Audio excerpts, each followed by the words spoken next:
Voilà qui m'a amené en voiture Bonjour les amis, je reprends depuis le direct, Montpellier. On a la conférence. Ça, c'est comment je suis arrivé ici. L'Uniacri qui veut parler là. Parce que j'ai fait du stop parce que je fais pas mal de kilomètres en ce moment. Et que donc, au bout d'un moment, c'est une autre. T'appuies là, hop, on va le faire. On peut un peu zoomer. Voilà, je me recule un peu. Donc Denis Agré, je suis médecin, je suis ravi d'être ici. Pour l'histoire, j'ai fait ma faculté de médecine à Montpellier. J'ai fait 2 ans d'internat de santé publique à Paris. J'ai fait 3 ans d'internat de médecine générale orientée en médecine d'urgence de 2003 à 2006 à Perpignan. Et en 2006, j'ai travaillé une fois thésé comme médecin urgentiste temps plein pendant pas tout à fait 4 mois aux urgences d'Alès, voyez-vous. Et puis pendant à peu près 1 an et demi aux urgences de Bonnard. J'ai même fait des SMUR ici au Vence, pour des choses pas très joyeuses, mais c'est la vie de médecine d'urgence. Et puis après, je suis parti 10 ans aux urgences de Gap, où j'exerçais donc comme urgentiste, SMUR, hélico, et puis aussi centre 15, régulation. Et puis aussi un métier qui est très peu connu dans la sphère publique, un peu plus dans l'hôpital. C'est un métier qui s'appelle le DIM, c'est le département d'information médicale. Et je vous en parle parce que c'est important que vous compreniez, c'est la suite de mes études en santé publique. Et le DIM, dans tous les hôpitaux publics et privés, dès qu'il y a un patient qui est hospitalisé, on code les diagnostics pour lesquels la personne a été hospitalisée. Donc s'il y a une appendicite, on code l'appendicite. S'il y a une infection urinaire, on code l'infection urinaire. S'il y a une bactérie, que ce soit un pneumocoque ou un Escherichia coli, on code l'Escherichia coli. Et ça, c'est à partir d'une base de nomenclature qui s'appelle la CIM-10, la classification internationale des maladies, qui est développée par l'OMS et qui permet quelque chose d'assez extraordinaire, c'est l'épidémiologie. D'accord ? Il y a 18 000 codes diagnostiques. Et dès qu'il y a une nouvelle maladie émergente, comme le Zika par exemple, on crée un code. Et quand il y a un Covid, on crée un code. D'accord ? Donc ça permet de coder ces maladies dans les systèmes hospitaliers et notamment, parce qu'après tous les mois, les hôpitaux, et ça c'est le métier que je faisais en tant que DIM, on envoie les données à l'assurance maladie et c'est agrégé dans une base de données nationale. Ça s'appelle maintenant le Système national de données de santé. Et ce Système national de données de santé, il est, depuis pas tout à fait 1 an, assez bizarrement géré par une société qui s'appelle Google. Donc vos sociétés de santé françaises sont gérées par un organisme qui s'appelle Google. Je vous laisse réfléchir à tout ça. Voilà. Et puis, donc pendant 10 ans, je fais ce métier, urgence et DIM à Gap. Et puis il y a 3 ans, un peu par le fruit du hasard, mais je crois qu'il n'y a plus de hasard, je suis embauché par une fondation qui s'appelle Partage et Vie, qui gère notamment 83 maisons de retraite sur toute la métropole, qui représente à peu près 10 000 résidents. Et moi, j'ai été embauché pour suivre l'activité des centres de rééducation. Et puis, je vous raconte l'histoire pour que vous compreniez comment j'en suis arrivé là. Donc, mars 2020, déjà avec la fondation, on a eu un magnifique regroupement à Paris 2 jours avant le confinement, dans un magnifique hôtel Pullman en face de la Tour Eiffel. Et puis là, avant qu'on soit confiné, déjà les patrons et les directeurs, ils étaient là à se checker avec le coude. Donc déjà, vous comprenez pas trop, c'est bizarre. Puis après, je suis rentré à Montpellier, puisque j'habite à Montpellier maintenant. Et un peu comme tout le monde, on comprenait pas ce qui se passait et on avait un peu peur. Donc je suis allé à la pharmacie du coin et j'ai pris des masques FFP2 au cas où, que la pharmacienne avait bien voulu me donner quand je lui ai montré mon caducée. Et puis, au bout d'1 mois, j'étais en télétravail. Et puis, il y avait tous ces messages qui consistaient à dire que les urgentistes et les médecins, c'était des grands héros et qu'il fallait absolument se mobiliser. Et puis, tous les jours, il y avait des collègues qui me disaient « Mais t'as pas encore été recruté. » Donc, chemin faisant, j'ai des collègues aux urgences d'Ajaccio qui m'ont demandé. Je suis allé aux urgences d'Ajaccio au mois d'avril 2020 pour voir ce qui se passait. Alors, qu'est-ce qui s'est passé au mois d'avril 2020 ? Déjà, les urgences, et ça c'était plutôt bénéfique pour les urgentistes, elles étaient beaucoup vides. Moi, j'ai vu 30-40 patients par 24 heures, alors qu'à Ajaccio, à la même période, je pense que cette année, ils voient à peu près leur activité habituelle, c'est-à-dire 120-140 malades sur 24 heures. J'ai vu des personnes âgées, effectivement, j'ai vu des personnes âgées, grabataires, démentes, venir avec des pneumopathies bactériennes qui s'aggravaient et à qui on donnait des traitements antibiotiques, comme dans la médecine que j'ai connue depuis 15 ans. Et quand le traitement antibiotique ne suffit pas pour une personne âgée qui est en fin de vie, avec un peu d'oxygène, en général, le réanimateur ne nous l'admet pas en réanimation, et si l'antibiotique marche et qu'on passe le cap, tant mieux. Et sinon, ben, comme je dis, on n'a pas l'eau de jouvence, on a fait notre boulot et on accompagne la personne vers le ciel. Et le plus grave que j'ai vu à Ajaccio, par contre, c'est un infarctus d'une personne de 45 ans, voilà, tabagique, fumeur, et un AVC complet d'un jeune homme de 45 ans, fumeur et obèse. Donc, quand on est paralysé complet du côté gauche à 45 ans, c'est une autre vie qui se présage derrière. Voilà. Au mois de mai, je suis rentré à Montpellier, les neurones qui fonctionnaient.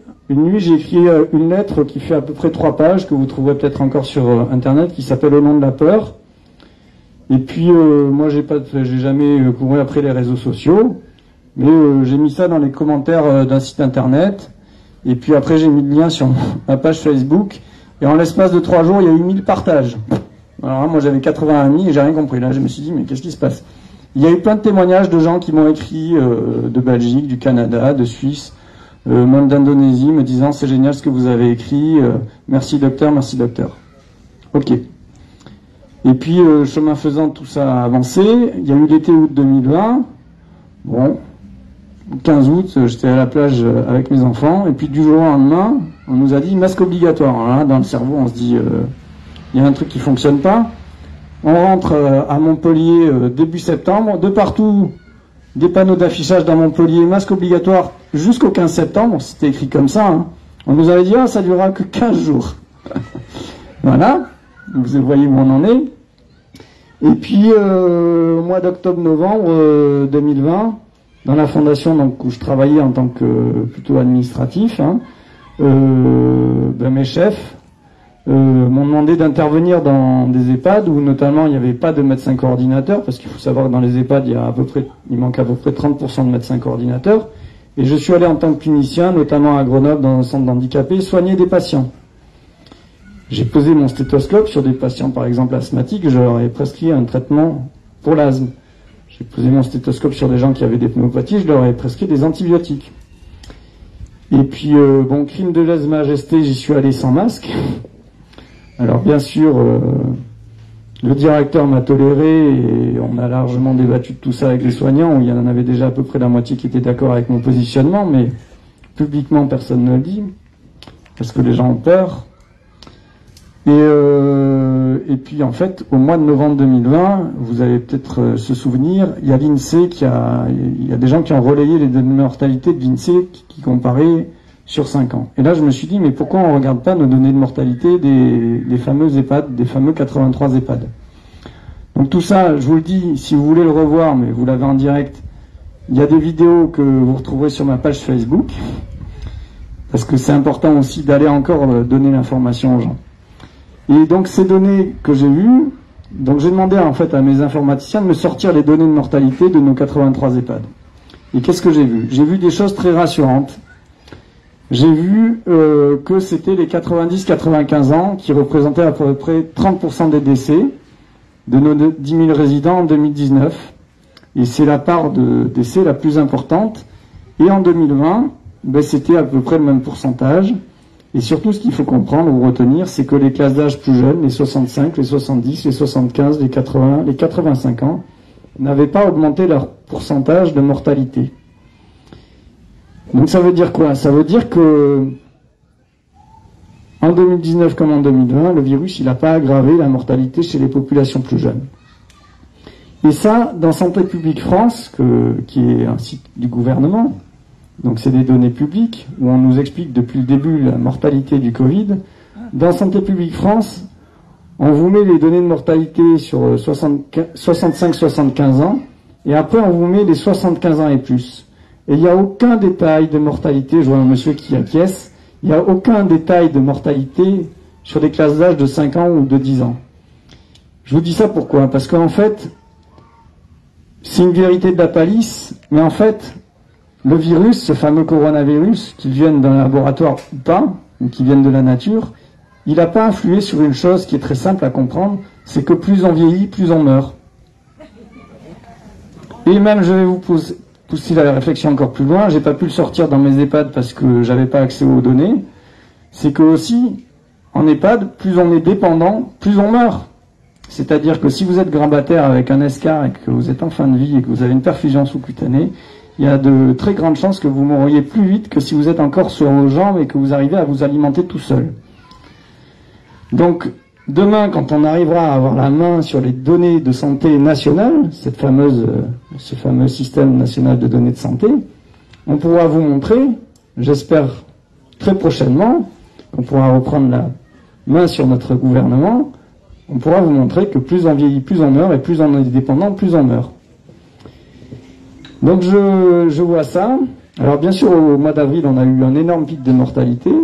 On a fait plus 76% de mortalité, on pourra débattre de ça aussi, par rapport en 2020 par rapport à 2019.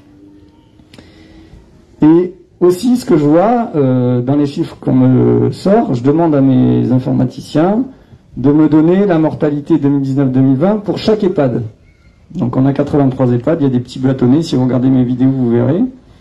Et en gros, on avait une mortalité moyenne 2019-2020 de 19 décès par EHPAD et par an. Et en 2019, on avait déjà pas loin de la moitié des EHPAD où il y avait plus de 19 décès par EHPAD et par an.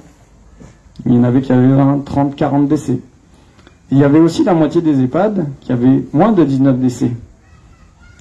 Et en 2020, eh ben on a exactement la même chose. On a à peu près la moitié des EHPAD qui ont de la surmortalité, au-dessus de 19, et la moitié des EHPAD qui ont moins de 19 décès.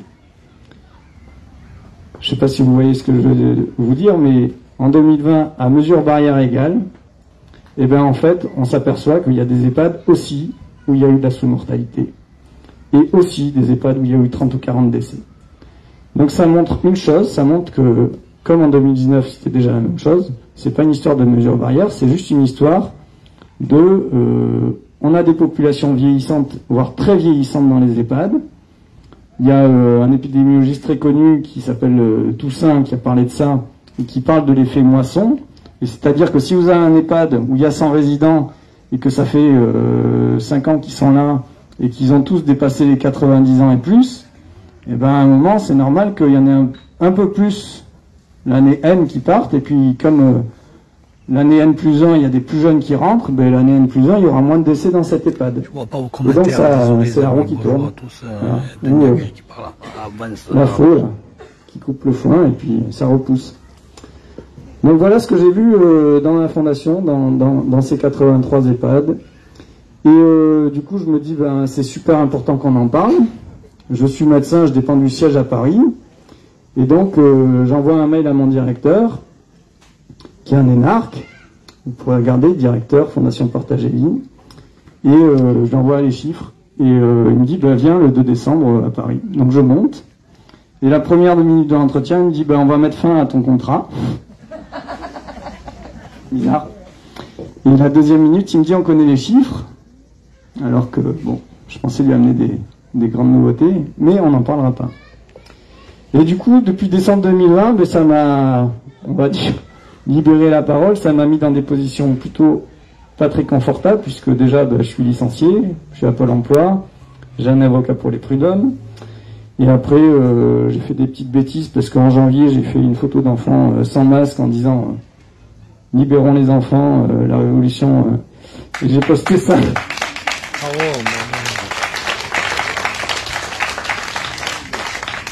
J'ai posté ça un peu rapidement sur Facebook. Après, on m'a vraiment demandé de l'enlever, donc je l'ai enlevé dans l'après-midi qui a suivi, ce qui m'a valu une garde à vue. Donc je dis que je suis un prisonnier politique. Et pour la petite histoire, je suis attendu le 6 octobre au tribunal de Montpellier pour captation d'images d'enfants. Bon, on peut s'excuser de ça. Et clairement mise en danger de la vie d'autrui.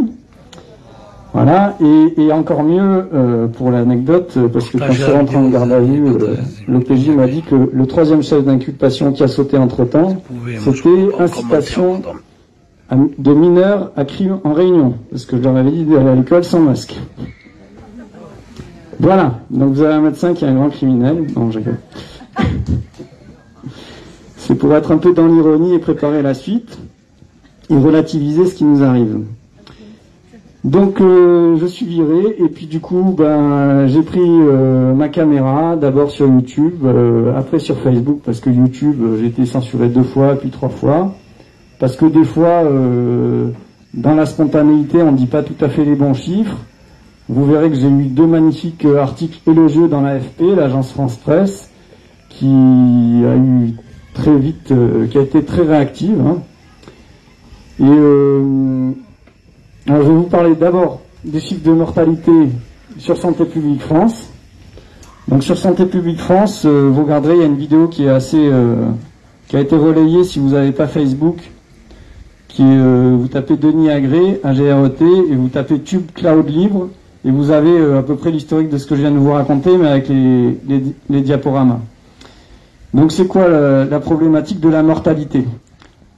La mortalité sur Santé publique France, c'est quoi? C'est qu'en fait, on vous donne les données de décès à partir du dépouillement, enfin même pas du dépouillement, des certificats de décès électroniques. Il faut savoir que, par exemple, les fameux 100 000 morts qu'on nous a dit au mois de avril, je crois, ouais, au mois d'avril, déjà ces 100 000 morts, ils sont sur 13 mois. Donc je dis un peu ironiquement dans un article que je suis en train de réécrire, si on prend les décès attribuables au tabac, qui représentent entre 60 et 80 000 décès par an sur 20 ans, si on prend 60 000 fois 20 ans, ça nous fait 1 200 000 décès attribuables au tabac sur 20 ans. Voilà. Donc si on veut grossir des chiffres, on peut très bien augmenter les périodes, c'est pas un problème. Et après, qu'est-ce que nous dit Santé publique France? Ils nous disent que sur les 100 000, en fait, ils ont 40 000 certificats de décès électroniques et 60 000 certificats de décès papier. Et en fait, dans les tableaux de Santé publique France, déjà, ils nous donnent que les données sur les certificats de décès électroniques. Pourquoi? Parce que pour aller dépouiller, pour aller regarder les données aussi des autres 60 000 décès, ça veut dire qu'en gros, tous les ans, il y a un peu plus de 600 000 décès. Il faut aller dépouiller 450 000 certificats de décès papier, un par un, et après aller saisir les données dans un ordinateur, ce qui, à mon sens, n'est pas forcément fait à ce jour. Donc les données qu'on nous affiche, c'est les 40 000 certificats de décès électroniques. Et qu'est-ce qu'on voit? On voit que... Il y a un peu de technique. Si vous voulez, j'ai mon chargeur qui est là. Si ça marche plus. Tiens. Merci. Et donc, la mortalité, ça concerne... C'est 92, et c'est même monté à 93% de plus de 65 ans, attribuable au Covid, avec mention Covid, qui est répertorié sur les certificats de décès. Il y a écrit nulle part que c'est dû au Covid, il y a écrit que c'est des mentions Covid. Ça veut dire qu'on a marqué Covid dans le certificat de décès. Et il y a 65% des décès attribuables au Covid qui ont des comorbidités déclarées. Ça veut dire que dans ces certificats de décès électroniques, si vous n'avez pas écrit que le patient avait un diabète, une insuffisance cardiaque, ou toute autre pathologie qui peut être un facteur de risque, eh ben, très probablement, les 65% de comorbidité, elles sont sous-évaluées. Donc il faut comprendre quoi à travers ça? C'est que c'est des populations âgées et malades qui décèdent. Et ça, c'est ce qu'on a dit tout à l'heure, eh ben, c'est, entre guillemets, normal. Voilà pour la mortalité. Et après avoir passé beaucoup de temps à regarder ça, alors, le premier article de l'AFP m'a démonté parce qu'au début, j'ai dit il n'y a pas eu de différence de mortalité du Covid. en 2020 par rapport à 2019. Je suis peut-être allé un peu loin dans mes propos, mais bon. Voilà. Et après, je me suis mis à regarder les données dès le mois de janvier de l'Agence nationale de sécurité du médicament. Est-ce que vous connaissez tous la NSM? Oui, non.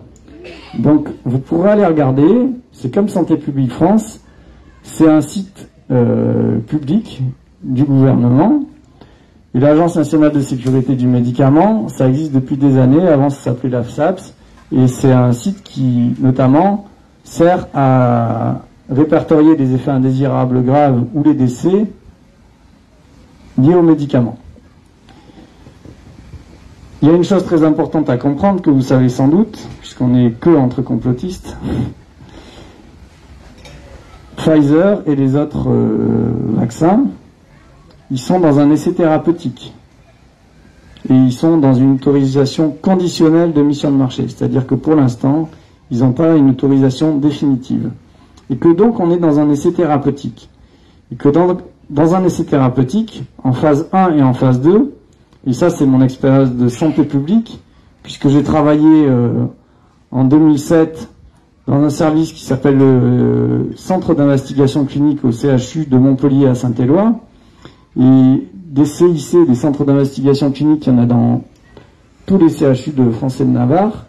Et on inclut des patients notamment en phase 2 pour évaluer l'efficacité et surtout la tolérance du médicament. Et il faut savoir qu'en phase 2, et c'est plutôt évident, dès qu'il y a un décès qui survient, puisqu'on inclut des volontaires sains et on leur donne des médicaments pour évaluer l'efficacité et la tolérance. S'il y a un seul décès dans l'essai clinique, on arrête l'essai clinique. Et vous pourrez regarder sur Internet, en janvier 2016, il y a eu un essai clinique sur un nouvel antalgique qui voulait tester, grandeur nature, qui avait un tropisme cérébral. Et il y a eu un état de mort encéphalique, et il y a un monsieur qui est décédé en janvier 2016, vous pourrez le retrouver sur mes publications, et ils ont arrêté l'essai clinique. Voilà. Et là, depuis mi-janvier, on a maintenant 4 vaccins en France qui sont en essai thérapeutique en phase 1, 2, 3. Donc on fait un grand mélange de tout ça. Puisqu'en phase 1 et 2, en fait, l'idée c'est d'inclure des petites populations de gens qui n'ont pas un risque de décéder. Donc s'ils décèdent, ben, on dit il est décédé à cause du médicament. Et là, on a commencé à donner tous ces fameux vaccins à des populations âgées et fragiles, malades. Donc forcément, il y a un facteur confondant majeur, puisque quand il y a un décès après vaccination, le gouvernement a tôt fait de dire, il avait 90 ans, il avait une insuffisance cardiaque, il avait un diabète, donc c'est pour ça qu'il est mort. Et il n'y a aucun débat, notamment au niveau des conseils départementaux de l'ordre des médecins, ni au niveau du Conseil national de l'ordre des médecins, pour dire, est-ce que ces décès, ils pourraient être attribuables au vaccin? Est-ce qu'on peut au moins poser la question? Et ça, c'est très délicat. Donc voilà, je vais juste attraper mes petits papiers pour vous donner, parce que j'ai passé beaucoup de temps la semaine dernière à vous faire un petit résumé. Je crois qu'on vous l'a affiché là-bas. Merci à tous ceux qui m'aident, à Jean-Pierre, à tous ceux qui ont organisé tout ça. Donc, j'ai fait un petit condensé des rapports de l'Agence nationale de sécurité du médicament. Donc, il y a 4 vaccins à ce jour sur le marché. Il y a Pfizer, qui a un autre nom, la Comirnaty, AstraZeneca, Vaxzevria, ça c'est le petit nom aussi confondant, Moderna et Janssen, le petit dernier. Il faut savoir qu'au début, les premiers rapports, janvier-février, on avait Pfizer, AstraZeneca et Moderna la même semaine. Ça tombe le samedi. Ce samedi matin, il y a dû y avoir un nouveau rapport que j'ai pas eu le temps de regarder. Et tous les samedis, on avait à peu près les 3 vaccins qui tombaient dans les rapports. Et puis, à force du temps, il faut savoir qu'il y a 31 centres de pharmacovigilance en France. Et à force de recevoir des signalements, les centres de pharmacovigilance, ils sont débordés de signalements. Il Il faut savoir qu'on a à peu près pas loin de 50 000 effets indésirables, tout confondu, graves et non graves, à ce jour. 50 000, hein, c'est pas 2000, 3000, c'est 50 000 effets indésirables qui sont déclarés par la NSM et qui sont remontés par les centres de pharmacovigilance. Je me suis amusé ce matin dans un live à faire un petit ratio. Vous faites 50 000 divisé par 31. Je crois que ça fait à peu près 1600, si je me souviens. Donc ça veut dire que chaque centre de pharmacovigilance, en 6 mois, ils se sont tapés 1600 rapports papier à lire. Et ça prend un temps énorme à analyser et aussi à publier après coup. Ça prend beaucoup plus de temps que d'injecter un truc qui prend 10 secondes.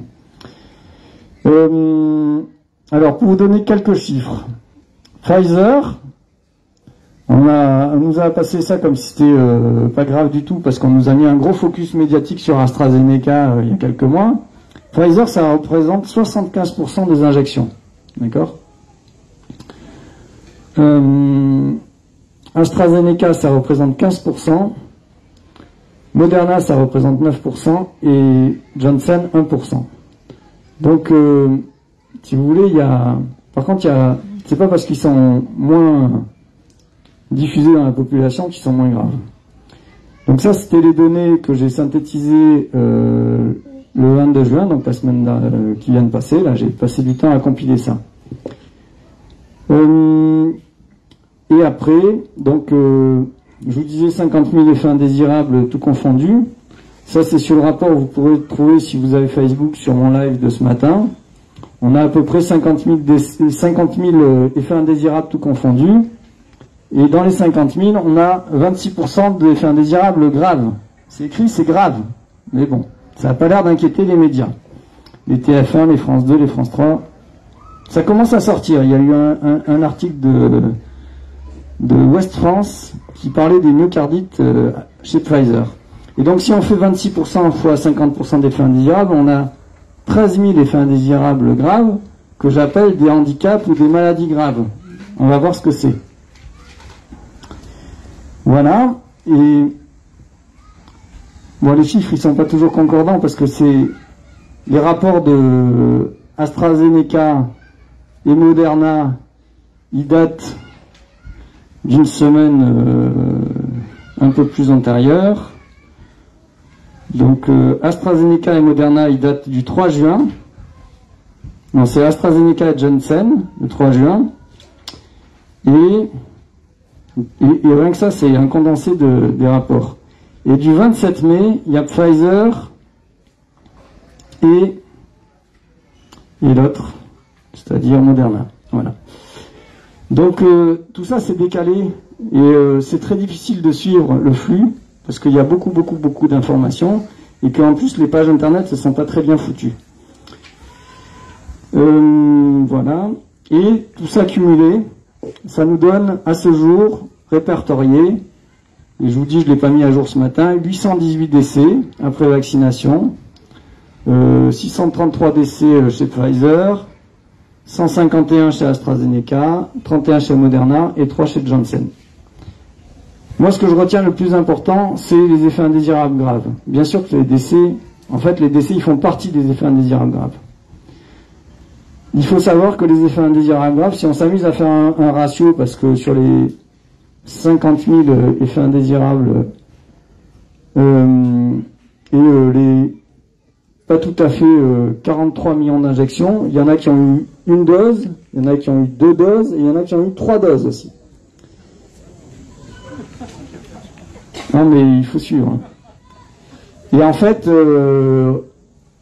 moi j'ai pris conscience de ça il y a à peu près, pas tout à fait un mois, quand on vous parle de 30, là, les données je vous les remets un peu antérieures, quand on vous parle de 30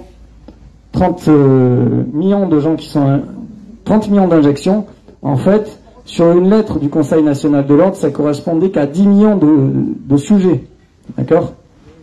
Donc c'est beaucoup moins que le chiffre qu'on nous parle en termes d'injection. Vous voyez, donc on vous mouline les chiffres. Voilà. Alors, pour vous parler des effets indésirables graves. Donc Pfizer c'est 28%. Au dernier rapport, AstraZeneca, c'est 25% de cas graves parmi les effets indésirables. C'est là-dessus que j'ai eu mon premier article élogieux de l'AFP, parce qu'ils ont sous-entendu que j'avais dit que c'était 25% de cas graves parmi les injections. Ils jouent sur les mots, mais ça tombe mal, parce que dans ma vidéo, je filmais ça. Donc voilà. Moderna, c'est 20% de cas graves parmi les effets indésirables. Et Johnson, le petit dernier, vous voyez qu'il n'y a que 1% des injectés, hein, on va dire. C'est 42% de cas graves. Ma foi. Si vous avez entendu un média vous le dire, je veux bien que vous me le fassiez remonter. Et après, pour vous donner quelques chiffres, mais on va être assez rapide, chez AstraZeneca, on a 40% des injections qui sont chez les 18-49 ans. Donc, comme vous avez compris, c'est des populations qui ne sont pas à risque du corona, mais à qui on va faire courir des risques de vaccination. Ma foi. AstraZeneca, on a dit 150 décès. Il y a une chose très importante à comprendre dans le médicament, c'est de la pharmacologie et c'est de la pharmacovigilance. C'est de l'imputabilité de la gravité d'un médicament à une population à qui on dispense un médicament. Ça s'appelle l'imputabilité chronologique. Donc c'est-à-dire que si on vous donne une substance, plus l'effet survient tôt après que vous ayez pris la substance, plus on retient un lien de causalité fort avec cette substance.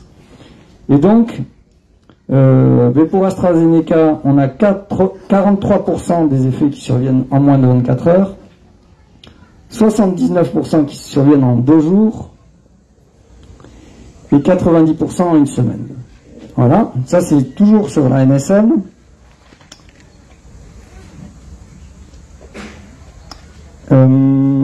Qu'est-ce que je vais vous dire d'autre? Voilà.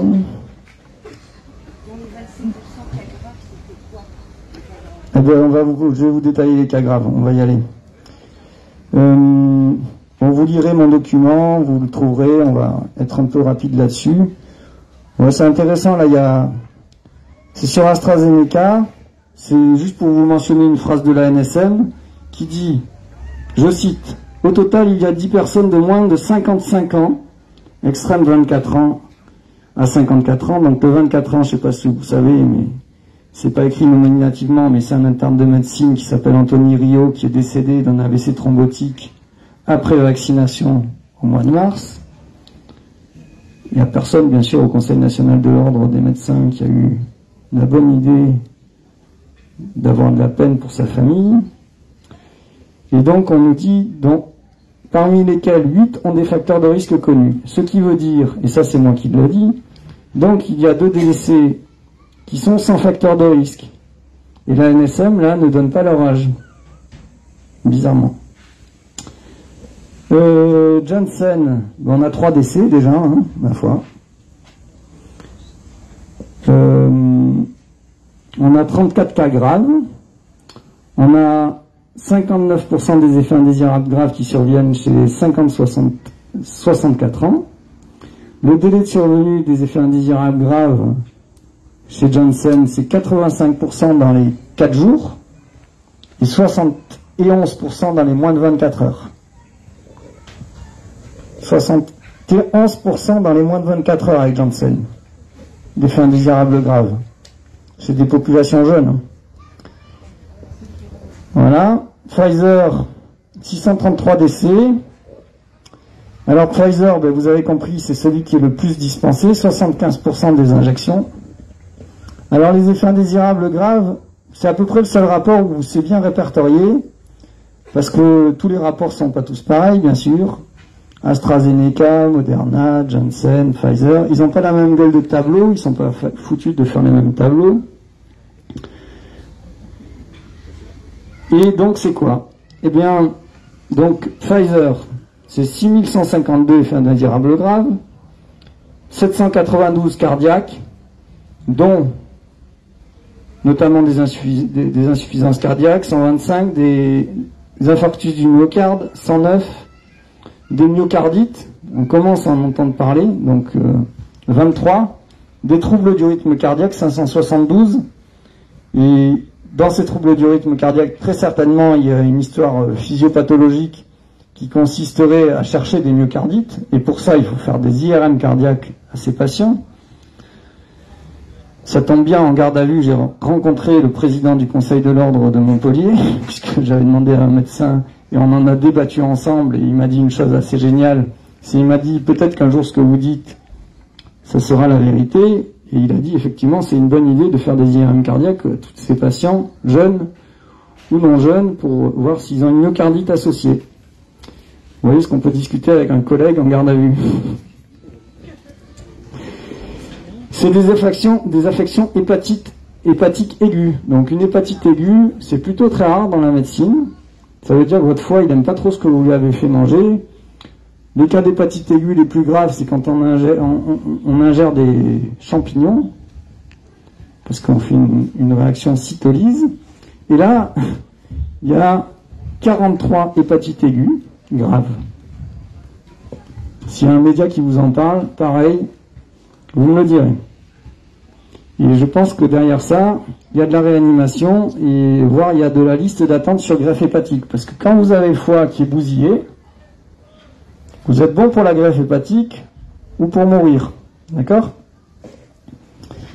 Les effets indésirables graves hématologiques, 1206. Donc ça représente 20% des effets indésirables graves.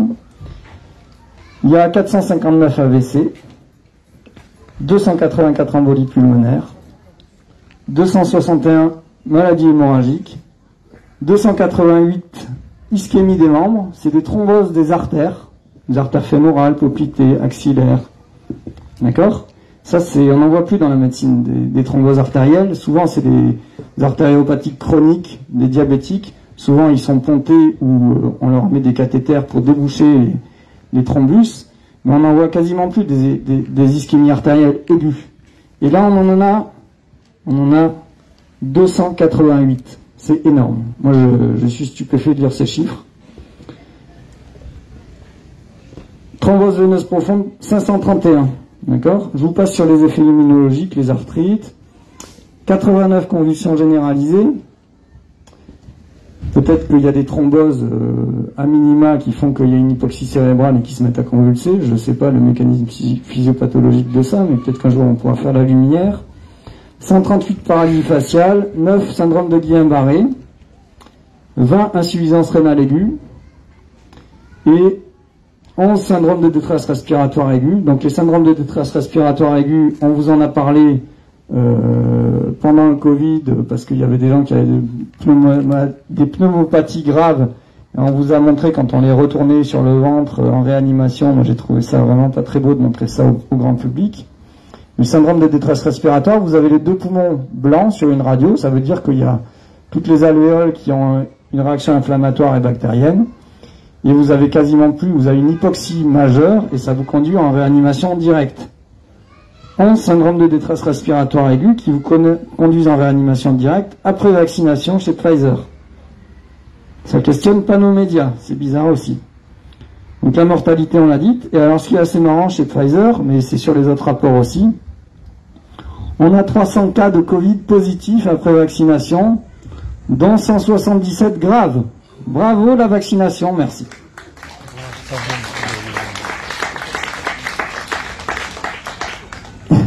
Ça va? Je vous endors pas trop avec mes chiffres? Vous regarderez, ça c'est le rapport du... Voilà, c'est tout cumulé. Parce que le 22 juin, si vous voulez, j'ai fait un best-of des 3 derniers rapports parce que c'est tout dispatché sur 3 semaines. Mais il y a les dates sur le document. Mais là, bizarrement, sur les décès, ils sont mis à les détailler par classe d'âge parce que j'ai tellement tweeté et mis sur Facebook qu'il fallait qu'on ait le détail par classe d'âge qu'ils sont mis à le mettre. Donc on a 4 décès chez Pfizer de 16 à 49 ans, 15 de 50 à 64 ans, et après là on a le détail 65-74 ans, 65-84 ans, ce qu'on n'a pas dans Santé publique France pour le Covid, 85 ans et plus. Et là vous voyez aussi que bon, la fréquence elle augmente en fonction de l'âge. Bon, c'est un peu normal. Voilà. Et on a quand même 199 décès, qui représentent 63% des décès, à la première dose. Ma foi. Voilà. Pfizer, Moderna, bon, c'est un peu tous les mêmes trucs. Et puis, bon, vous pourrez lire, parce qu'au milieu de tout ça, il y a eu un rapport. Je suis tombé dessus la semaine dernière aussi par hasard en fouinant dans ce site. Ils ont fait un rapport qu'ils intitulent « Suivi des effets indésirables des médicaments utilisés dans la prise en charge de la Covid ». Alors, les effets indésirables des médicaments, c'est lesquels qui sont allés regarder? C'est l'hydroxychloroquine, vous savez.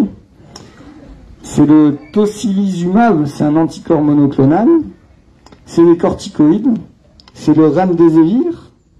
Et c'est le zinc. Et alors, ce rapport, il couvre la période de juillet 2020 à avril 2021, donc c'est une période beaucoup plus grande que les vaccins. Hydroxychloroquine, 0 décès. C'est écrit là, hein. 0 décès. Voilà. Association hydroxychloroquine azithromycine, 0 décès. Voilà. Zinc, 0 décès. Par contre, des trucs qui sortent de l'industrie pharma, on ne sait pas trop pourquoi ça a déboulé. Donc les anticorps monoclonaux et le remdesivir. Tocilizumab, 3 décès. Et remdesivir, 1 décès. Ok. Voilà. Alors, maintenant, pour revenir à un truc beaucoup plus clinique. Qu'est-ce qui se passe quand on attrape un coronavirus ou un virus respiratoire? Il y a des très belles publications que j'ai relayées aussi sur mon Facebook qui disent quoi? Que quand on fait une infection virale, on fait un rhume, ça s'appelle une rhinite en médecine. Éventuellement, on fait une bronchite. Et une rhinite, une bronchite, ça guérit spontanément en 72, 3, 4, 5 jours, ça guérit spontanément. On fait un peu de fièvre, 38,5, et ça guérit spontanément. Et dans la médecine, on vous explique que quelqu'un qui a de la fièvre de plus de 38,5, plus de 48 heures, il faut considérer l'aggravation bactérienne. Et effectivement, quand on fait une aggravation de rhinite, on fait une sinusite bactérienne, éventuellement. Et donc, on vous donne quoi pour les bactéries? Des antibiotiques, vous voyez? C'est automatique maintenant. C'est bien, vous suivez, merci. Et quand vous faites une aggravation de bronchite, eh bien vous allez faire une pneumopathie bactérienne. Alors la pneumopathie bactérienne la plus fréquente, c'est une pneumopathie à pneumocoque. Il y a un antibiotique très connu qui coûte absolument que dalle, qui est génériqué, ça s'appelle l'amoxicilline. Voilà, je ne sais pas si vous en avez entendu parler dans les médias, mais personne ne vous en a parlé. Après, si on a un sujet fragile ou qui fait une pneumopathie de déglutition, parce qu'on inhale aussi des bactéries anaérobies, on prend de l'amoxicilline plus de l'acide clavulanique et de l'augmentin. Et puis, celui qui a été extrêmement plébiscité dans tout ça, c'est un macrolide. Et ça, c'est pas dans les recommandations premières, mais c'est en deuxième intention. La fameuse azithromycine, mais il y a aussi un autre macrolide qui s'appelle la clarithromycine.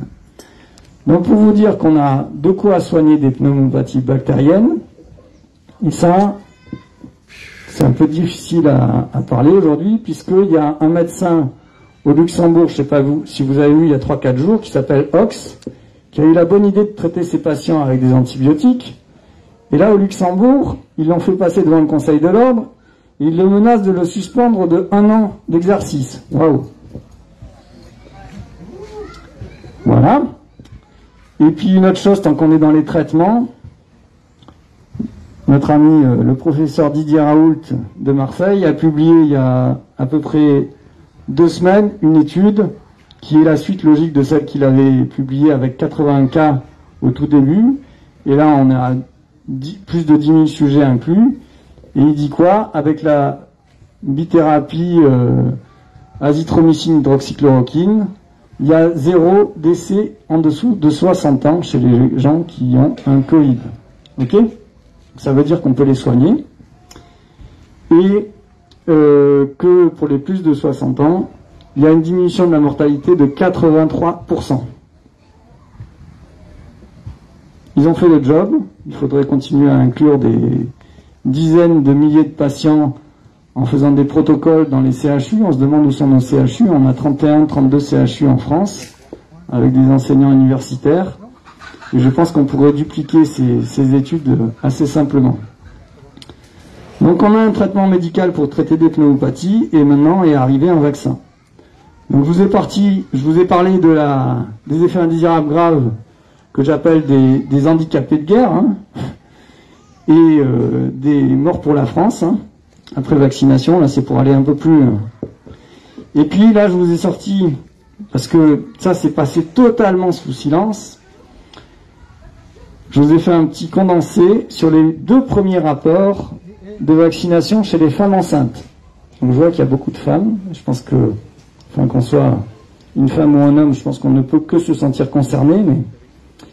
Donc là aussi, premier rapport sur les femmes enceintes, je me lance, je fais une vidéo un peu rapidement, et je dis, chez Pfizer, il y a 50% des femmes enceintes vaccinées qui font une fausse couche. Alors je me suis planté, vous allez comprendre pourquoi, mais tout de suite j'ai eu le 2e article élogieux dans l'AFP, qui dit, donc c'était le 1er juin, qui dit non, 50% des femmes enceintes vaccinées avec Pfizer en France n'ont pas fait de fausse couche, n'ont pas fait une fausse couche. Alors, le premier rapport des femmes enceintes, c'est toujours sur la NSM, c'est un peu l'enquête de détective. Vous voyez, je dis aussi ironiquement envoyé spécial, et tous nos grands journalistes d'investigation ont disparu. Je fais leur boulot quelque part, et on est plusieurs à le faire. Donc il y a le premier rapport du 14 mai, et le 2e rapport qui est sorti le 15 juin. Alors, le premier rapport de la NSM sur les femmes enceintes vaccinées. Je vous lis ce que j'ai écrit. Dans ma vidéo que vous citez, donc là je parle à l'AFP, qui a été censurée, j'ai effectivement, et par erreur, dit que 50% des femmes enceintes vaccinées avec Pfizer faisaient des fausses couches. Ceci vient du fait que le rapport ANSM est absolument très mal rédigé. La phrase suivante m'a largement induit en erreur. Et je cite le rapport de l'ANSM, et il y a écrit noir sur blanc, 14, soit 50% étaient des fausses couches. Je ne sais pas ce que vous faites de cette phrase, mais voilà. En fait, c'est 50% des 28 cas répertoriés chez Pfizer. Donc, il y a 14 fausses couches sur les 28 cas. J'ai lu cela en direct, et c'est l'aléa du direct. Voilà, voilà. Il y a une chose qui est extrêmement importante à comprendre, c'est que dans les 2 rapports sur les femmes enceintes de la NSM, il n'y a aucune comptabilisation du nombre de femmes enceintes vaccinées. On ne sait pas en France aujourd'hui combien de femmes enceintes ont été vaccinées. Donc comment vous voulez faire un pourcentage pour comparer le nombre de fausses couches? Pourquoi on ne sait pas le nombre de femmes enceintes qui ont été vaccinées? Mais parce qu'en fait, début janvier, on s'est mis à vacciner large à manu, y compris les personnels soignants, je dirais crédules, ou en tout cas naïfs. Et dans les personnels soignants, quand vous regardez les rapports de la NSM, en fait, c'est 75% de femmes dans le sexe ratio qui ont été vaccinées, et 25% d'hommes. Et dans ces femmes, il y a des femmes jeunes, et si vous leur avez injecté un vaccin au mois de janvier ou au mois de février, alors qu'elles étaient à 2 semaines, 3 semaines de grossesse, comment vous voulez savoir si vous leur avez pas fait de test de grossesse, si elles ont fait la fausse couche 3 semaines après, si c'est imputable au vaccin? Ok? Donc ça, c'est dans les mystères des dieux, on le saura un jour. Donc on ne peut pas calculer l'incidence des fausses couches spontanées en l'absence de dénominateur. Donc ça, c'est pour l'AFP. Après, ça j'adore. Ils nous ont mis des pop-up sur la NSM, vous regarderez. Il y a écrit enceinte, les médicaments, c'est pas n'importe comment. C'est pas moi qui le dis, hein, c'est la NSM. Et après, ils mettent adopter les bons réflexes, notamment ne fumez pas, ne buvez pas. Et après, j'ai trouvé un truc encore plus génial. L'autre jour, j'étais chez une amie, je tombe sur une boîte de vaccination Priorix. Donc ça, c'est le rougeole, oreillon, rubéole classique. Il y a écrit en rouge sur la boîte. Il y a écrit Priorix plus grossesse égale interdit. Donc s'il y a des femmes enceintes qui ont encore un brin de jugeote et qui ont compris que pendant qu'on était enceinte, on ne se faisait pas vacciner, elles se font pas vacciner. Par contre, si elles sont sous l'égide de la sage-femme ou du gynécologue qui n'a rien compris, qui n'a pas lu les rapports ANSM et qui est complètement endoctriné, qui dit si c'est très important de vacciner, vous protégerez votre bébé, elles vont se faire vacciner, ok? Et là, il y a écrit, en plus, c'est encore mieux, il y a écrit ne pas utiliser chez la femme enceinte. La grossesse doit être évitée pendant le mois suivant la vaccination. Donc même un mois après la vaccination, ils vous disent d'attendre. Et là, on a 4 vaccins, là. Allez-y, gaiement. Alors, on va aller aux trucs les plus importants. Pfizer, les cas graves.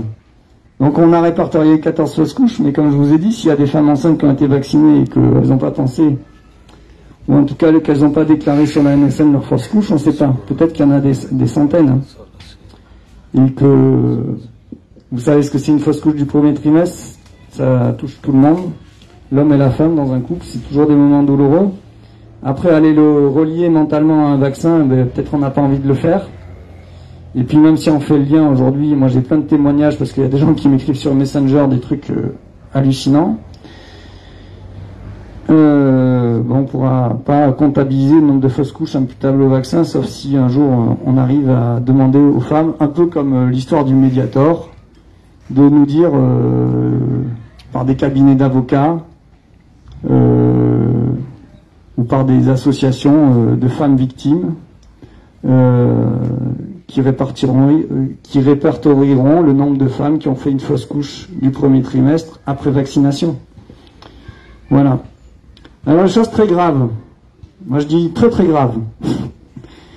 Donc, on a, avec Pfizer, une interruption de grossesse le jour de la vaccination. Le jour de la vaccination. Avec, qu'est-ce qu'il y a? Une thrombose du cordon ombilical. Donc, il y a un caillot qui bouche le cordon ombilical. Donc, c'est formulé comme ça sur la NSM. Femme de 40 ans, accouchement prématurément à 35 semaines, car trouble du rythme cardiaque fœtal le jour de la vaccination. Possible thrombose du cordon ombilical, évolution à suivre. L'enfant se porte bien, ok? Et moi, je vous le reformule à ma manière. Une interruption de grossesse le jour de la vaccination, avec thrombose du cordon, ayant très probablement entraîné une hypoxie, donc un manque d'oxygène pour le bébé, et par conséquent des troubles du rythme cardiaque, ayant nécessité un accouchement en urgence, ce qui n'est pas détaillé dans le rapport. Et je vous assure que là, à mon sens, ça a dû se faire sous monitoring, parce que si ça arrive le jour de la vaccination, je pense que la maman, elle devait pas être loin de la maternité. Après, à savoir s'ils l'ont accouché par césarienne ou par voie basse, je ne sais pas. Ça, c'est cas 1. Cas 2.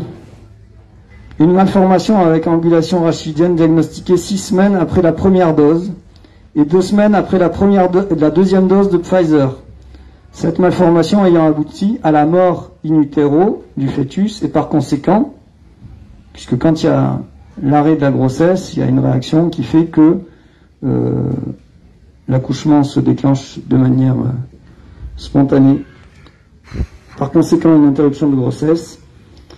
Voilà, donc ça c'est... Et dans le rapport, on nous dit qu'elle prend du clomifène. Alors j'ai mis dans la vidéo et dans le rapport que j'ai écrit, le clomifène est un médicament contre la stérilité capable d'accroître le nombre d'ovules libérés pour une possible fécondation. Il n'est pas mentionné que ce médicament puisse donner des malformations sur la base de données publiques des médicaments. Je suis allé regarder. Après, ça concerne la maman enceinte. Une embolie pulmonaire bilatérale grave survenue 13 jours après la première dose chez une femme de 30-35 ans, sans antécédent ni fumeuse, et aucun facteur de thrombophilie génétique. Toute la question, c'est de savoir si c'est attribuable ou pas au vaccin. Après, AstraZeneca, on a 6 fausses couches, donc ça c'est dans le premier rapport. Et Moderna, on a un cas de mort intra-utérine, 2 semaines après la D1, donc la première dose. Cette maman, qui avait 25-30 ans, sans antécédent, elle avait eu 2 échographies normales, une échographie normale à 12 semaines et à 22 semaines. On lui a injecté la première dose de Moderna à 24 semaines. Et 2 semaines après, à 26 semaines, la patiente signale l'absence de reprise des mouvements fœtaux, échographie, mort in utero à 26 semaines. Multiple infarctus placentaire. Quand on sort le bébé, il y a des infarctus sur tout le placenta. Ok? Voilà. Donc ça, c'était le premier rapport de la NSM sur les femmes enceintes vaccinées. J'ai fait une vidéo pour parler de ça, et j'avais écrit, je m'étais un peu énervé en disant, les députés, ça serait grand temps que vous vous positionnez publiquement pour protéger la population. On pourrait poser la même question aux mères. Parce que je pense qu'il y a des mères qui ont des enfants dans leur famille, ou des femmes enceintes. Mais bon, ils font comme ils veulent. S'ils veulent se taire, moi je parle. Parce que je fais mon métier. Je fais mon métier pour protéger la vie ou l'aggravation, ou éviter des décès. Donc, deuxième rapport de la NSM, bon, on a 46 cas graves, 50, enfin, je comprends rien à leur rapport, c'est hyper mal formulé. Il nous faut un tableau de numéro 2, nombre de cas de grossesse, avec le détail 56 avec Pfizer. Donc, vous voyez, Pfizer qui a quand même fait largement parler de lui chez les adultes, qui continue larguer à Manu à ce que ça soit Pfizer le premier. AstraZeneca 11 cas et Moderna 7. Là, on ne sait toujours pas combien de femmes enceintes sont vaccinées. On a 20 fausses couches avec Pfizer, donc 6 de plus. Et puis là, de nouveau, on va toucher le dur. Excusez-moi, après on ira boire un coup histoire de se détendre. Il y a les gendarmes mobiles qui vont venir aussi. Voilà. On a une mort fétale in utero à 7 mois de grossesse dans un contexte de rupture des membranes, secondaire très probablement à l'arrêt de la grossesse, chez une femme dont on ne spécifie ni l'âge ni les antécédents, peut-être que la NSM n'a pas eu les détails. La mort fétale est survenue 15 jours après la vaccination, alors que l'échographie était normale le jour de la vaccination. Moi j'ai beaucoup de peine pour ces mamans. On m'a envoyé sur Messenger les témoignages de mamans qui sont allées enterrer leur bébé, ok, à 8 mois de grossesse. Et la NSM nous écrit pour relativiser ça, parce que c'est pas grave du tout et qu'ils sont pas du tout émotifs. Ils nous écrivent: les morts in utero surviennent pour 1 à 3 grossesses sur 1000 en population générale. À ce jour, il s'agit du seul cas de mort intra-utérine avec Comirnaty, donc Pfizer. Le lien avec la vaccination ne peut donc être établi. Alors vous voyez, franchement, ils se foutent de nous parce qu'ils nous sortent un pourcentage, 1 pour 1000 ou 3 pour 1000, et en sens inverse, on ne peut pas savoir le nombre de femmes qui ont fait des morts in utero après vaccination, et je pense qu'il y en a qui se font sous silence aujourd'hui. Parce que les mamans, et ce témoignage dont on m'a parlé, la maman, elle ne peut pas en parler. Voilà, parce que elle est dans la souffrance d'une mère qui a perdu son bébé à 8 mois de grossesse. Là, on a, dans ce deuxième rapport, un truc incroyable. On a le premier décès d'un bébé né. Il est décédé après la naissance. Alors, c'est quelque chose d'extrêmement compliqué. C'est une allo-immunisation rhésus négatif versus rhésus positif du bébé en théorie. Mais on ne nous dit pas dans le rapport de la NSM si le bébé a un rhésus positif. C'est une histoire de groupe sanguin. Je vais vous passer sur les détails parce que c'est extrêmement technique.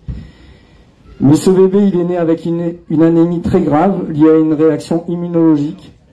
J'ai des grands doutes sur le fait que ça ne soit pas lié non plus au vaccin, mais peut-être qu'un jour on aura la vérité. La NSM nous écrit: il n'y a pas d'autres cas de ce type dans les bases nationales et mondiales de pharmacovigilance avec les vaccins Covid-19 ni avec d'autres vaccinations. À ce jour, ce cas unique ne me permet pas de conclure quant au rôle du vaccin. Et moi je rajoute, est-ce que cela permet de conclure à l'innocuité? Quelle est la raison de l'allo-immunisation, puisqu'on ne nous détaille pas? Je pose des questions. Voilà pour ce décès d'enfants. Et on peut avoir que de la compassion pour ces mamans et ces parents. Et de nouveau dans le deuxième rapport, 2 embolies pulmonaires graves, des embolies pulmonaires très graves, puisque à chaque fois c'est des embolies pulmonaires bilatérales. C'est les 2 artères pulmonaires qui sont bouchées, c'est gravissime. On peut décéder dans les minutes qui suivent quand on a une embolie pulmonaire bilatérale, puisqu'il n'y a plus d'oxygénation du sang. On a une embolie pulmonaire chez une femme sans antécédent, survenue 4 jours après l'injection. Et on a une embolie pulmonaire survenue le jour de la vaccination. C'est chez une femme qui est certes obèse et alitée, puisqu'on nous spécifie ça dans le rapport, mais qui en plus d'avoir une embolie pulmonaire, Il y a eu une bradycardie du bébé, il y a un rythme cardiaque fœtal ralenti, et comme sans doute la mère était plus suffisamment oxygénée, le bébé ne recevait plus assez d'oxygène, ils ont dû réaliser un accouchement en urgence par césarienne. Voilà. C'est le jour de la vaccination. Voilà. Je vous parlais d'imputabilité chronologique. Je crois que là, il y a des choses qui sont quand même assez éloquentes. On a 3 femmes avec contraction utérine, une à 7 heures après l'injection, une la nuit suivante, une dans la soirée. C'est écrit comme ça. Alors, des contractions utérines après vaccination, ça pose la question de menace d'accouchement prématuré. Parce que si les contractions utérines perdurent, eh ben, on peut accoucher prématurément. Ça rejoint les hypothèses thrombotiques. Ça rejoint ce que je vous ai cité sur les multiples infarctus placentaires ou les thromboses de cordon ombilical. Et puis on a un cas grave neurologique, c'est la maman, d'une chose qui est plutôt très très rare et qui est difficile à expliquer, mais en gros elle a eu un œdème cérébral. Ça s'appelle une myélinose centropontique. Voilà. AstraZeneca, 7 fausses couches. Moderna, encore, dans le nouveau rapport, 2 morts intra-utérines qui se surajoutent. Une femme de 25-30 ans sans antécédent, toujours sans antécédent. L'injection a eu lieu à 24 semaines. Il n'est pas mentionné la date de mort intra-utérine. Et une autre femme de 30-35 ans, ses antécédents ne sont pas spécifiés dans le rapport. La mort intra-utérine est survenue 11 jours après la vaccination. Voilà. Donc en conclusion, les événements thromboemboliques sont nombreux et surviennent après vaccination. L'imputabilité chronologique est importante, voire indispensable à prendre en compte. On ne peut établir de ratio de fréquence étant donné que la NSM est dans l'impossibilité et l'incapacité de produire le nombre de femmes vaccinées, ce qui montre l'aberration de ce système de santé qui est censé nous protéger. Et donc au total, on a 4 morts in utero, un décès après naissance, un accouchement prématuré avec thrombose du cordon ombilical, 3 embolies pulmonaires graves et un cas neurologique d'œdème cérébral grave. Et la NSM conclut, un peu différemment de moi, il n'y a pas de signal retenu à ce jour avec la vaccination chez les femmes enceintes, mais certains effets indésirables tels que les effets thromboemboliques, les morts in utero et les cas de contraction utérine sont à surveiller. Donc surveiller. Voilà.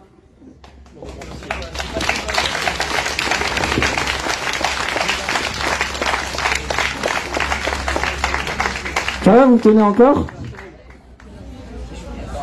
Merci d'écouter, merci d'être venu. Je suis ravi d'être là, de vous amener ces informations, et je sais que vous serez les porte-paroles. Je sais que vous propagerez cette information parce que c'est très important.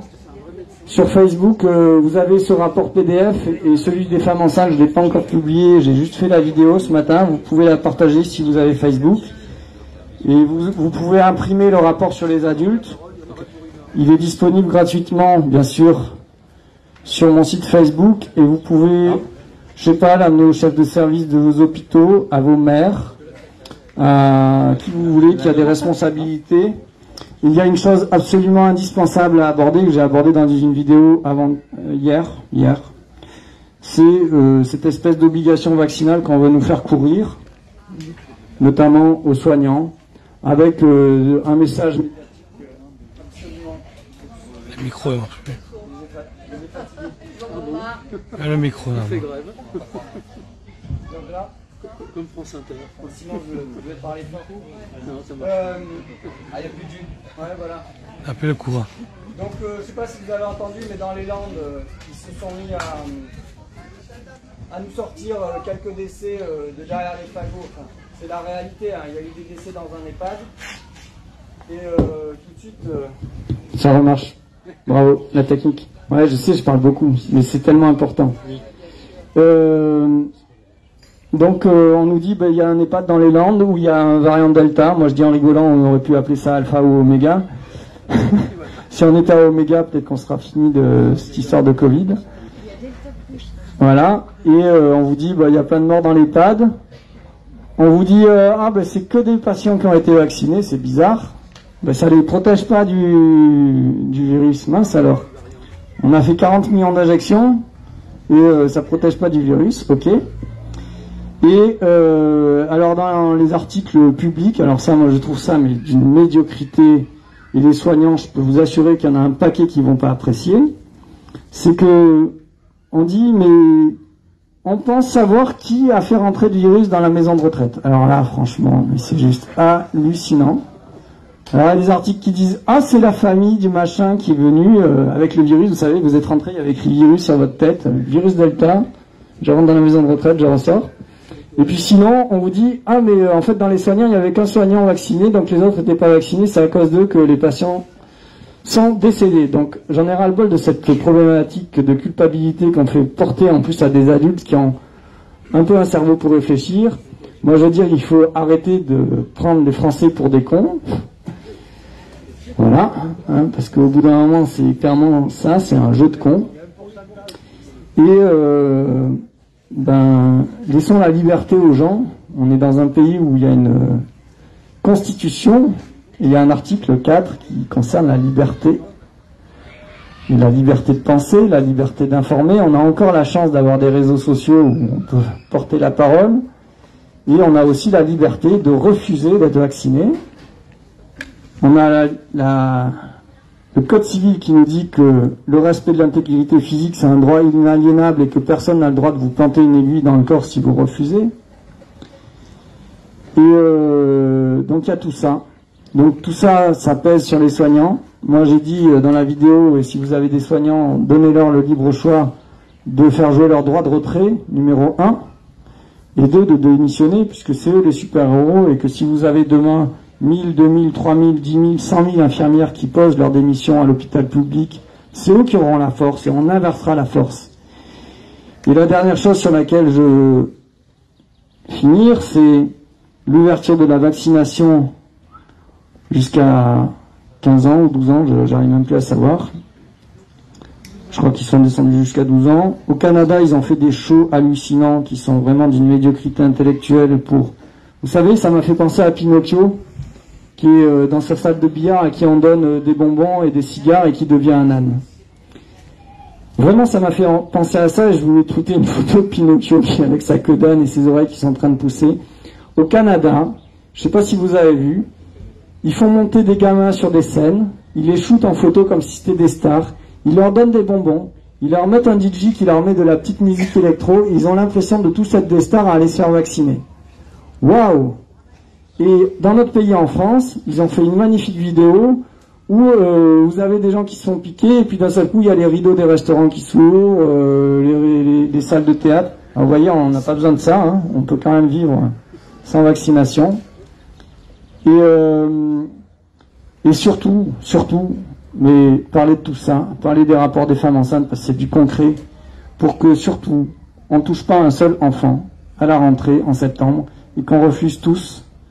Et là, je me positionne publiquement pour que les enfants, et je ne suis pas le seul, Martine Donner, qui est députée, l'a dit, l'a écrit, a demandé la mise en œuvre du principe de précaution pour qu'on suspende tous ces vaccins qui sont en phase de test, et clairement, les faisceaux d'arguments montrant qu'ils s'accumulent tous les jours, et en plus, ils ont la bonne idée de nous laisser les preuves sur les sites publics, qu'on demande l'application du principe de précaution.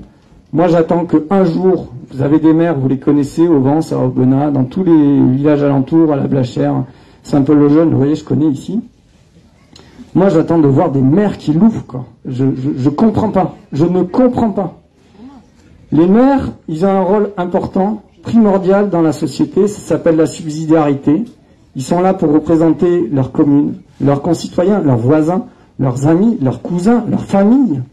Il y en a un que je connais qui l'ouvre, il s'appelle Fabrice Marchand. Je suis allé manifester avec lui le 1er mai. C'était le seul à manifester avec sa bannière de maire à Paris le 1er mai. Je ne sais pas où sont nos élus politiques, je ne sais pas où est leur lâcheté ou leur courage, mais j'attendrai franchement qu'un jour ils se réveillent. Et l'autre chose que j'attends, qui sont des corps de métier indispensables dans notre société, qui sont plutôt tenus à une neutralité d'habitude, que nos policiers, nos gendarmes, nos militaires se positionnent publiquement. Vous savez, le courage, c'est quoi en 2021? C'est de prendre un micro, de prendre et de se filmer. Voilà, c'est ça le courage. Donc moi, j'attends que demain,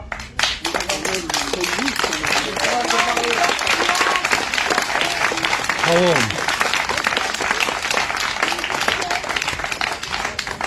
J'aimerais savoir, parmi dans ce texte, s'il y a des placebos. Est-ce que vous avez une information parce que...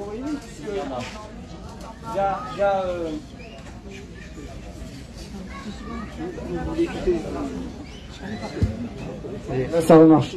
Pfizer, ils sont en test de phase 1, 2, 3, et c'est écrit noir sur blanc qu'il y a du placebo. Donc, effectivement, il y a du placebo. Donc, si vous voulez, ratio de gravité, très certainement, il y a des gens qui l'ont déjà suggéré, ils sont peut-être 2 ou 3 fois plus graves. Donc, quand je vous dis il y a un effet indésirable grave tous les 3000 et quelques injections, ben, peut-être que c'est encore plus grave que ça. En venant en voiture de Montpellier à Alès, la personne qui m'a convoyé, il est formateur, il est menuisier, sa femme elle est institutrice à Paris. Il m'a dit tous les gens que je connais autour de moi qui se sont fait vacciner ont eu des effets indésirables. Ce matin sur le Messenger, on m'a envoyé un témoignage d'un guitariste apparemment très connu dont j'ai oublié le nom à Marseille qui est décédé 7 jours après la vaccination. C'est paru dans France Bleu. Je sais plus le nom, il y a peut-être quelqu'un qui connaît ce guitariste, apparemment il était très connu. Mais dans France Bleu, il n'y a personne qui dit qu'il a eu la vaccination 7 jours avant. Donc si vous voulez, on est dans une hypocrisie phénoménale. Et oui, il y a du placebo. Et après, moi la résistance, elle consiste plutôt à temporiser, à attendre. Ils pourront pas nous enlever nos libertés, vous voyez. Et je vais vous dire une chose. Moi, je pense qu'il y a 80% des militaires, des gendarmes et des policiers qui sont avec nous. J'attends juste qu'il y en ait un jour qui vienne avec moi, qui m'appelle, qui vienne prendre le micro à côté de moi et qui prenne le petit risque d'avoir une sanction, d'avoir, je sais pas, puisqu'on nous fait croire à du pénal. Moi, j'ai été clairement menacé il y a 15 jours, je vous passe l'histoire, mais on m'a foutu une pression de dingo en me disant oui, mais tu vas être radié de l'ordre, oui, mais tu vas aller en prison. Donc j'ai essayé de sortir et de revenir au réel, et moi j'adore la nature et c'est ça qui nous donne la force d'exister, c'est d'être ancré et de croire à des principes fondamentaux de la médecine, c'est d'être en bonne santé, de privilégier notre bonne santé, de pas trop fumer, voire pas fumer du tout, pas trop boire, voire pas fumer du tout, pas boire du tout. Moi j'ai vraiment dans mon métier d'urgentiste et pas loin d'ici, j'ai fait 2 accidents de bagnole en 2007 où il y a des jeunes de 20 ans qui sont morts sur le rond-point là dans à l'Intermarché. Donc tout ça c'est absolument à challenger socialement, individuellement et collectivement, à faire en sorte que on picole pas avant de conduire, et puis aussi la sédentarité, l'obésité, la malbouffe, ça fait 100 000 décès en France par an, parce que ça fait des maladies cardiovasculaires, et que c'est pas compliqué. On a une chance énorme, c'est d'avoir beaucoup de confort, mais il faut pas oublier de marcher ou courir un quart d'heure, 20 minutes tous les matins, ou de marcher 1 heure, ou d'avoir une activité physique régulière pour avoir nos artères qui circulent et qu'elles ne se bougent pas parce que c'est de la tuyauterie. Voilà. Merci, au revoir. Merci les amis, merci Marcel. Excusez-moi, Denis, je pourrais te poser une question? Voilà. Non, j'aurais 2 questions. La première, c'est en fait l'Institut Salk de Californie a affirmé merci beaucoup les amis. comme quoi en fait la protéine spike qui est apparemment la stratégie principale de la vaccination serait pathogène.